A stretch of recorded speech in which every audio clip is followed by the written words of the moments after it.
भगवान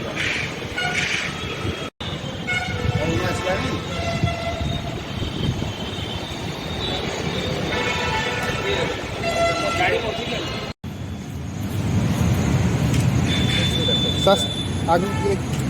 भाई आपण ले कि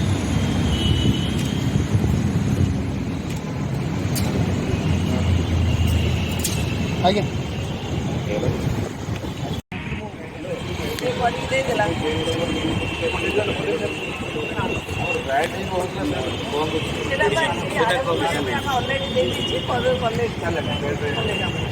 टायर तो कलेक्शन होता टायर कलेक्शन टायर गुड़ा गोटे जगह रखते जो तीन टायर को बांधिकी कलर कर फाग कलर मटी दे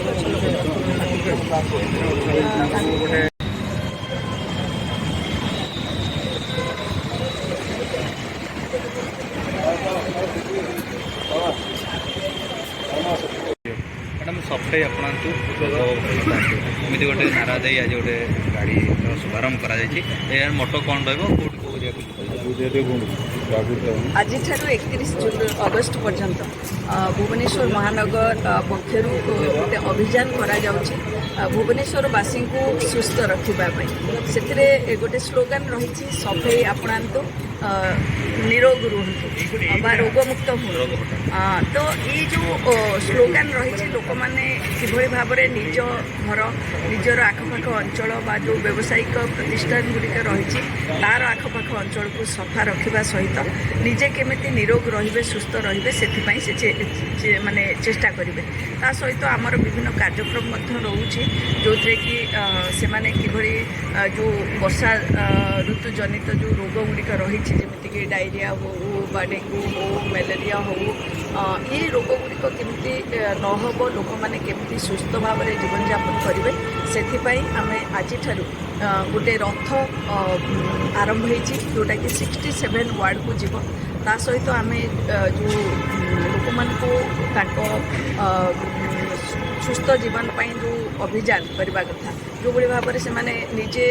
अवेयर हेबे पाख आख लोक अवेयर करेंगे से विभिन्न व्यवस्था कर जानी आम 3टा डेंगू सचेतनता रथ बुलूची ता सहित यहाँ आड है तेणु निश्चित भाव में आम प्लागाथन करने को जाऊँ निश्चित भाव में ये सब जिनस लोक मान अवेयर कर अनेक लोक अवेयर अच्छा से निज परिवेश जत्न नौ कारण भुवनेश्वरवासी को तो मुझे अंतर धन्यवाद देवी आज भुवनेश्वर जिते स्वच्छ सुंदर होती लोक मैंने भल जीवन गोटे मेंटेन कर गोटे बहुत बड़ भूमिका रही से मैंने निजे सचेतन होती आउ टे सचेतन है आम निश्चित भाव में गोटे बहुत सुंदर सहर एवं जो सहर में समस्ते सुस्थ जीवन यापन कर अनेक सचेतनता पर डेंगू टे भुवनेश्वर बढ़ी आउपाई बीएमसी आउ कौन कार्यानुष्ठान ग्रहण कर देखु मु तो कहबी जे भुवनेश्वर निरोग हो जाए से कथा नुहे डेंगू डेंगू एते अलार्म स्टेज रे नहीं 47 जन डिटेक्ट होती बोली जहाँ जड़ा पड़े किंतु कैपिटल हॉस्पिटल में मात्र 5 जन अच्छा पेसेंट जो 50टा सीट होती जो 5 जन जाक आउटसाइड अच्छा 2 जन मात्र भुवनेश्वर तेणु मोर गोटे कहवा कथा जे जी जो अच्छा क्लेम हो डेंगू बोली समस्ते सचेतनता अवलंबन करूँ कारण आम बारंबार आप कही आसु विभिन्न कार्यक्रम करमती आम तरफ larvicide mosquito larvicide oil spray हो सब नला नर्दमा बा जो हार्ट सर्फेस पानी रोचे सेगुड़िक कर सहित आम फगिंग करचु जेहेतु वर्षा लगी रही आम फगिंग कर तेणु फगिंग गतकाल ठार आरंभ हो फगिंग चली सचेतनता रथ बुलूँ लोक मान अवेयर करवा जे कौटी ଡେଙ୍ଗୁର ମଶା ରହିଛି ତାର ସୋର୍ସେସ୍ ଆଇଡେଣ୍ଟିଫାଏ କରିବା ଏବଂ ତା ସୋର୍ସେସ୍କୁ ନଷ୍ଟ କରିବା ପାଇଁ ଆମ ଡ୍ରାଏ ଡେ ମଧ୍ୟ ଆରମ୍ଭ ହୋଇଯାଇଛି। ଆମେ ସେ ବିଷୟରେ ଅଲରେଡ଼ି ସୂଚନା ଦେଇଛୁ। ଗଣମାଧ୍ୟମର ସମସ୍ତ ପ୍ରତିନିଧିମାନଙ୍କୁ ଅନୁରୋଧ କରିବି ଆୱାରନେସ୍ କାର୍ଯ୍ୟକ୍ରମରେ ଆପଣମାନେ ମଧ୍ୟ ସାମିଲ ହୁଅନ୍ତୁ। ପ୍ରତ୍ୟେକ ବ୍ୟକ୍ତି ୟେସ୍ ଏପର୍ଯ୍ୟନ୍ତ ମଧ୍ୟ 100% ଲୋକ ତ ସଚେତନ ହେଇନାହାନ୍ତି। ତେଣୁ ଆମେ ସମସ୍ତଙ୍କୁ କହୁଛୁ ସମସ୍ତେ ସଚେତନ ହୁଅନ୍ତୁ। ଆମେ ଟାୟାର ଲିଫ୍ଟିଂ ମଧ୍ୟ କରୁଛୁ। ଯେଉଁଗୁଡ଼ିକ ହାର୍ଡ଼ ସର୍ଫେସ୍ରେ ପାଣି ରହୁଛି ସେଗୁଡ଼ିକ ମଧ୍ୟ ଡ୍ରାଏ ଡେ କେମିତି ସେଲିବ୍ରେଟ୍ କରି ନଷ୍ଟ କରାଯିବ ସେଗୁଡ଼ିକ ମଧ୍ୟ ଚେଷ୍ଟା କରୁଛୁ।